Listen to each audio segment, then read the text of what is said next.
सभी को नमस्कार। सब्सक्राइब कीजिए हमारे चैनल को और बेल आइकन को हिट कीजिए ताकि लेटेस्ट वीडियो पहुंचे सबसे पहले आपके पास। गुड मॉर्निंग डियर स्टूडेंट, आप सभी का ऑनलाइन क्लासेस में हार्दिक स्वागत। मैं ऋषिकेश शर्मा आज आप लोगों के लिए बहुत ही इंपॉर्टेंट टॉपिक लेकर के आया हूं। प्यारे विद्यार्थियों, आज जिस टॉपिक के ऊपर आज हम डिस्कस करने वाले हैं वो आपके लिए बहुत ही एग्जाम के दृष्टिकोण से बहुत ही इंपॉर्टेंट टॉपिक है और ये टॉपिक आपके लिए कक्षा 8, 9 और 10 तीनों ही क्लासों के लिए इंपॉर्टेंट होगा। तो आज की जो हमारी क्लास रहने वाली है वो एक कॉमन क्लास रहेगी। ये क्लास कक्षा 8, 9 और 10 तीनों ही कक्षा के विद्यार्थियों के लिए होने वाली है। इस क्लास के माध्यम से आप सभी विद्यार्थियों को ये बताया जाएगा कि जो कक्षा 8, 9 और 10 के अंदर जो 2D से और 3D से संबंधित जो आपके फॉर्मूले दिए हुए हैं उन फॉर्मूलों के अंदर हमारे पास में किस प्रकार के क्वेश्चन होंगे, किस प्रकार की आकृतियां होंगी और उन आकृतियों के अंदर हम डिस्कस करने वाले हैं कि जो आपके पास में 2D और 3D द्विमीय और जो त्रिविमीय आकृतियां हैं वो आकृतियां किस प्रकार से आपके एग्जाम में फॉर्मूलों के माध्यम से क्वेश्चन पुट करती है और कौन-कौन सी आकृतियां आपके सिलेबस में दी हुई है। तो क्लास शुरू करने से पहले मैं एक बार फिर आप सभी को बता दूं कि ये जो क्लास रहने वाली है कक्षा 8, 9 और 10 के लिए बेसिक टॉपिक में लेकर के आया हूं। इस टॉपिक के माध्यम से आप कक्षा 8, कक्षा 9 और कक्षा 10 के जो फॉर्मूले आपके दिए हुए हैं उन फॉर्मूलों को आप बहुत अच्छे तरीके से कंप्लीट कर सकते हो। तो जिन आकृतियों के बारे में, जिन फॉर्मूलों के बारे में हम डिस्कस करने वाले हैं उसमें जो पहला नंबर रहने वाला है वो पहला नंबर रहने वाला है घनाभ का। किसका रहने वाला है? घनाभ का। प्यारे विद्यार्थियों, ये जो घनाभ है ये आपके कक्षा 8 से स्टार्ट किया हुआ है। कक्षा 8 की जो एनसीईआरटी की पाठ्य पुस्तक है उसमें घनाभ से संबंधित फॉर्मूले और घनाभ से संबंधित क्वेश्चन आपको दिए गए हैं। कक्षा 9 में भी घनाभ से संबंधित क्वेश्चन दिए हुए हैं और कक्षा 10 में भी घनाभ से संबंधित क्वेश्चन दिए हुए हैं। लेकिन इन तीनों ही क्लासों के अंदर जो अंतर है वो ये है कि कक्षा 8, 9 और 10 तीनों ही क्लासों में जो फॉर्मूले हैं, जो परिभाषाएं हैं, जो आकृतियां हैं वो तो समान रहेगी, वो तो घनाभ से संबंधित ही रहेगी। लेकिन जो इनके क्वेश्चनों का लेवल होने वाला है वो लेवल थोड़ा ऊपर का होने वाला है और इस लेवल के माध्यम से हमारे को कक्षा के अकॉर्डिंग सवालों को सॉल्व करना होगा। लेकिन सबसे इंपॉर्टेंट चीज ये है कि हमारे जो फॉर्मूले हैं प्रत्येक क्लास के अंदर सेम रहने वाले हैं। तो आज की जो हमारी क्लास रहने वाली है उन्हीं फॉर्मूलों के ऊपर आज हम डिस्कस करेंगे। तो सबसे पहला जो हमारा टॉपिक है घनाभ है। सभी विद्यार्थियों को मैं सबसे पहले घनाभ की आकृति के बारे में बता दूं कि हमारे पास में जो घनाभ होता है उसकी जो आकृति होती है वो आकृति होती है इस प्रकार की। ये मैं आप लोगों के सामने एक घनाभ बना रहा हूं। इस घनाभ के अंदर इस प्रकार की आकृति आपको दिखाई देती है। अगर मैं दैनिक जीवन के अंदर इसके एग्जांपल्स की बात करूं तो आप सभी विद्यार्थियों ने माचिस की डिब्बी देखी होगी, कोई संदूक आपने देखा होगा, कोई सूटकेस आपने देखा होगा, कोई कमरा आपने देखा होगा, कोई मेज आपने देखी होगी। तो ये सारी की सारी जो चीजें होती है ये सारी की सारी चीजें आपके घनाभ से संबंधित होती है। जैसे मेरे पास में ये चौक का डिब्बा है, ये मेरे पास में चौक का डिब्बा है जैसा कि आप देख पा रहे हो। तो प्यारे विद्यार्थियों, ये जो चौक का डिब्बा है ये भी घनाभ की आकृति है। किसकी आकृति है? घनाभ की। किस प्रकार से होगी? जिस प्रकार से ये आकृति मैंने बनाई है ये भी आपके पास में बिल्कुल इसी प्रकार से आकृति होने वाली है। आपको जो ये सामने का पृष्ठ दिखाई दे रहा है ये पृष्ठ है, ये वाला, ये जो सामने का पृष्ठ है वो ये वाला है।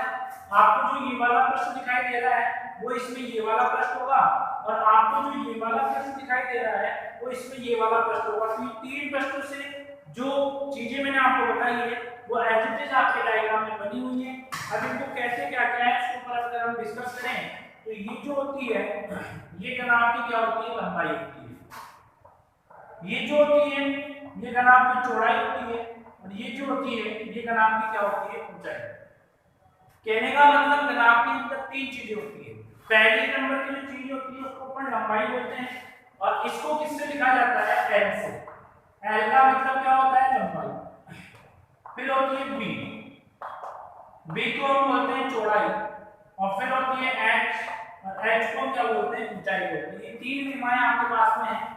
लंबाई को एल से रिप्रेजेंट किया जाता है, चौड़ाई को बी से रिप्रेजेंट किया जाता है और ऊंचाई को एच से रिप्रेजेंट किया जाता है। लंबाई, चौड़ाई और ऊंचाई। अब बात करें लंबाई, चौड़ाई और ऊंचाई की, तो लंबाई, चौड़ाई और ऊंचाई से मिलकर की जो आकृति बनती है, उस आकृति के अंदर जो विमा होती है वो कितनी होती है, 3 होती है। और जिस भी आकृति के अंदर 3 विमा होती है उस आकृति को हम त्रिविमीय आकृति कहते हैं और उसको बोला जाता है 3D। क्या बोला जाता है, 3D हम बोलते हैं। तो 3 आकृतियों से, 3 विमाओं से बनने वाली जो आकृति होती है उसको हम त्रिविमीय आकृति बोलते हैं और उसको क्या बोला जाता है, 3D हम बोलते हैं। इस 3D के अंदर जरूरी ये नहीं है कि आपके पास में लंबाई, चौड़ाई और ऊंचाई ही होनी चाहिए। आपके पास में 3 विमा होनी चाहिए, 3 विमा कोई सी भी हो सकती है। इस प्रकार से ये जो लंबाई आपको दिखाई दे रही है कि जो ऊपर वाला भाग होगा ये भी आपकी लंबाई के इक्वल होगा, ये जो आपको दिखाई दे रहा है ये भी चौड़ाई के इक्वल होगा और ये जो लंबाई आपको जो दिखाई दे रही है उनकी ऊंचाई के इक्वल आपको होगा। तो आप लोगों को पता चल रहा होगा कि ये उसी प्रकार से आपके सामने बन रहे हैं जिस प्रकार से आपके सामने आयत बनता है। आयत के अंदर आमने सामने की ऊंचाई बराबर होती है, प्रत्येक कोण 90 डिग्री का होता है। तो मैं आप लोगों से कह दूं कि जो कनाल है ये 6 आयताकार फलकों से मिलकर के बनने वाली आकृति है। कितने आयताकार फलकों से, 6 आयताकार फलकों से मिलकर बनने वाली जो आकृति होती है उस आकृति को क्या कहते हैं, घनाभ कहते हैं। इस आकृति के अंदर आपके पास में जो फलकों की संख्या होगी वो कितनी होगी, 6 होगी। 1 2 3 4 5 6 7 और 8। ये जो 8 मैंने बताया कि आप लोगों को जहाँ में थोड़ा सा आप बोला कर रहा हूँ, ये जो 8 होते हैं वो इसके क्या कहलाते हैं, शीर्ष कहलाते हैं। तो फलकों की संख्या कितनी होगी, 6 होगी। इधर नोट डाउन कर देता हूँ, फलकों की संख्या कितनी होगी, 6। और आपको याद रखना है कि ये जो 6 फलक होने वाले हैं ये 6 के 6 फलक आयताकार फलक होने वाले हैं। कौन से फलक होने वाले हैं, आयताकार फलक होने वाले हैं। ये जो मैंने डार्क आपके सामने निशान बनाए हैं इनको बोलते हैं शीर्ष। और शीर्षों की जो संख्या होती है वो कितनी होती है, 8 आपके पास में होती है। शीर्षों की संख्या कितनी होती है, 8 आपके पास में होती है। बात करते हैं इसकी किनारों की, तो जैसा कि ये रेखाएं आपको दिखाई दे रही है 1 2 3 4, 4 इस तरफ की होगी, 4 उस तरफ की होगी। कितनी होगी आपके पास में, 8 होगी, 2 10 और 2 12। तो इसकी जो किनारों की संख्या होती है आपके पास में, किनारों की संख्या कितनी होती है, 12 होती है आपके पास में। किनारों की संख्या कितनी होती है, 12। ये 3 कॉन्सेप्ट मैंने इसलिए बताया क्योंकि कक्षा 8 के अंदर जब आप इसको पढ़ोगे तो आपके पास में एक फार्मूला आएगा, आइलर फार्मूला। कौन सा फार्मूला आएगा, एक आइलर फार्मूला आएगा जिसका सूत्र होगा f + b = t + 2। f का मतलब होगा फलक, v का मतलब होगा शीर्ष और t का मतलब होगा किनारे।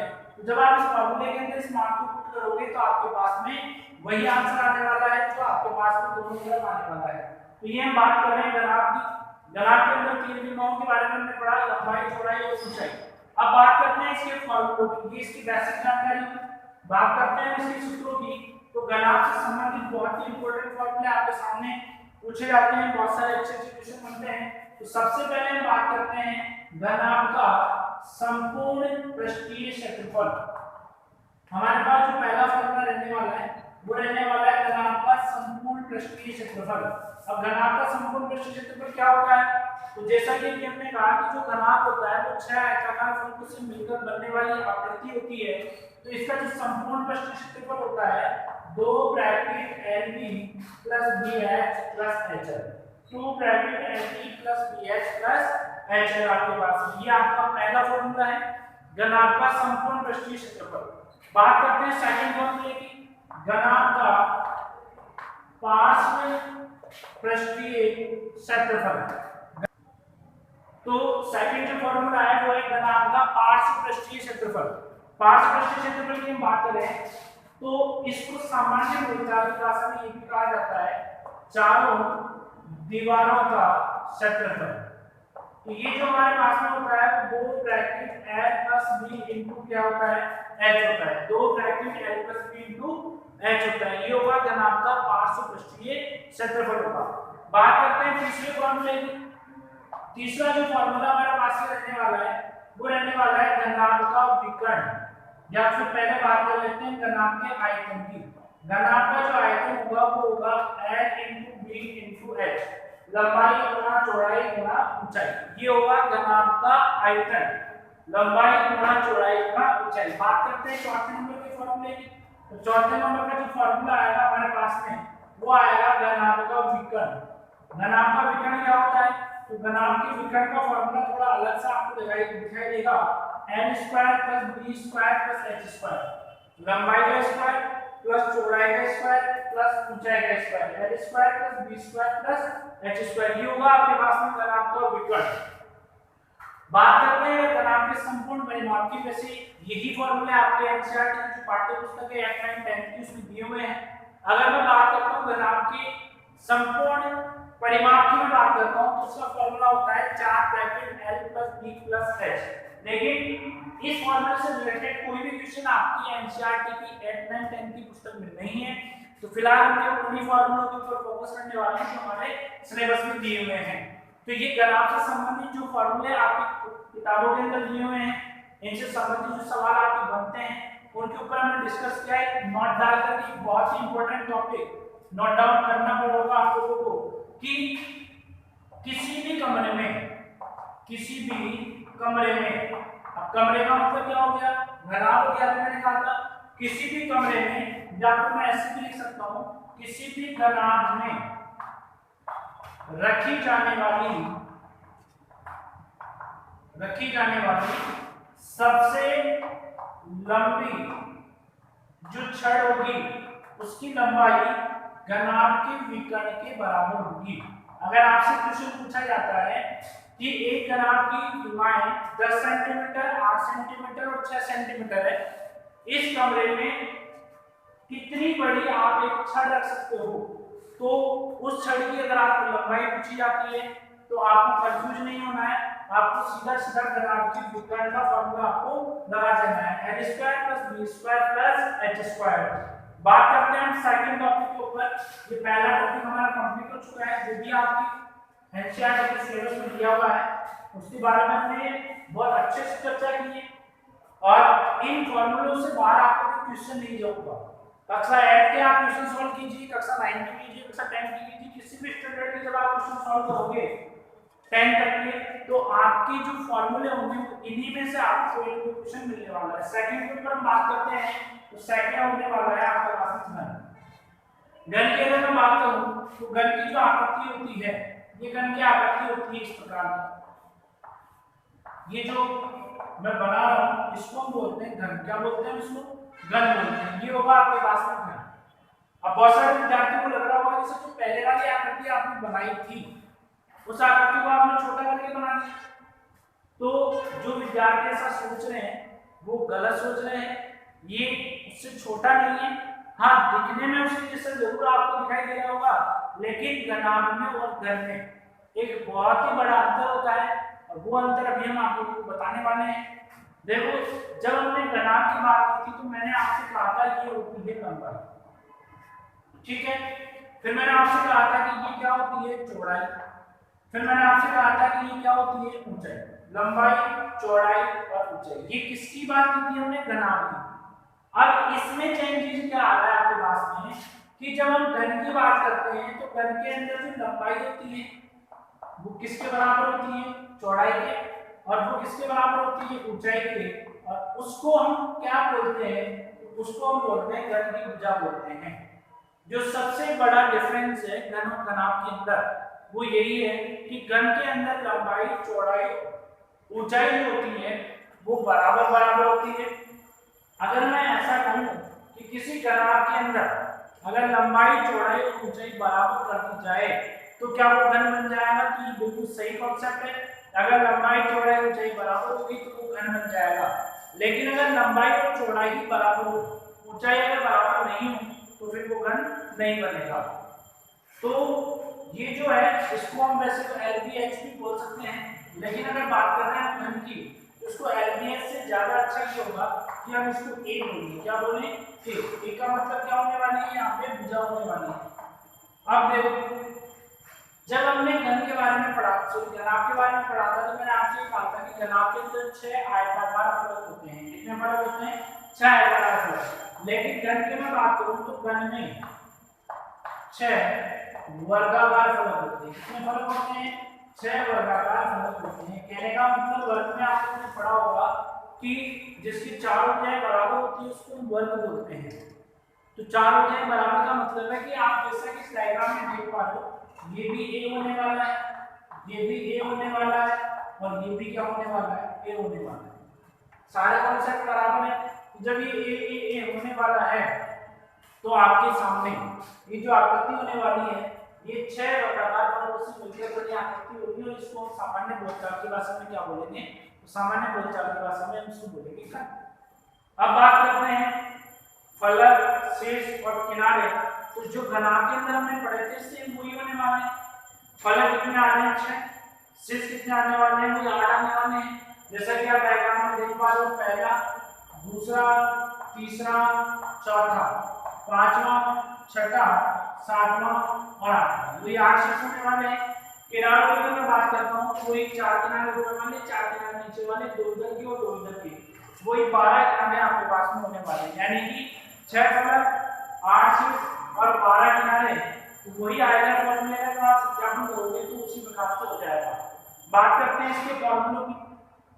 फॉर्मूलों की बात करते हैं तो सबसे पहला जो फॉर्मूला होगा उस फॉर्मूले की हम बात करते हैं तो घन का संपूर्ण पृष्ठीय क्षेत्रफल। घन के अगर संपूर्ण पृष्ठीय क्षेत्रफल की बात करते हैं तो इसका फॉर्मूला होता है 6 × भुजा स्क्वायर। आप लोगों ने कक्षा 6 और 7 में वर्ग का क्षेत्रफल आप लोगों ने पढ़ा होगा। तो जब आपने वर्ग का क्षेत्रफल पढ़ा था तो आपने भुजा स्क्वायर पढ़ा। भुजा स्क्वायर जब आपने पढ़ा था तो यहाँ पे हम बात कर रहे हैं 6 वर्गों की। तो भुजा स्क्वायर को जब आप 6 से मल्टीप्लाई करोगे तो ये हो जाएगा 6 × भुजा स्क्वायर। बात करते हैं आगे घन का पार्श्व पृष्ठीय क्षेत्रफल। तो पार्श्व पृष्ठीय क्षेत्रफल के बारे में हम एक अलग से वीडियो लेकर के आएंगे, उसके अंदर हम पूरा समझेंगे कि पार्श्व पृष्ठीय क्षेत्रफल क्या होता है। तो ये जो इसका पार्श्व पृष्ठीय क्षेत्रफल होगा वो होगा 4 × भुजा स्क्वायर आपके पास में जाएगा। बात करते हैं हम